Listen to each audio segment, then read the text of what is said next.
সুপ্রিয় বন্ধুরা, আজ আপনাদের এমন একটা গাছের সাথে পরিচয় করিয়ে দিব যে গাছটা আমাদের অনেক উপকারে আসে। এটা গুল্ম জাতীয় একটা গাছ, গুল্ম জাতীয় গাছ। এই যে দেখেন, এই যে দেখছেন, এটা হলো কালিকুচা বা কালিকুচ্চা, যে যে নামে ডাকে, যে এলাকায় যে নামে হয়। তো এই যে দেখুন, এই যে কালিকুচা গাছটা, হ্যাঁ, এটা অনেক ঔষধি গুণ আছে।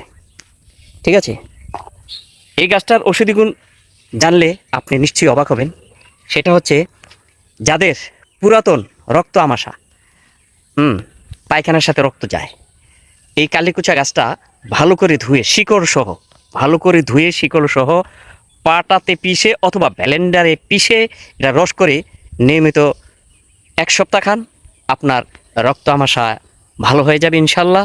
এবং পেটের যত ধরনের গোলযোগ আছে, হ্যাঁ, বা যত ধরনের সমস্যা আছে, সেই সমস্যাগুলো সেরে যাবে। ধন্যবাদ সবাইকে, ভালো থাকুন।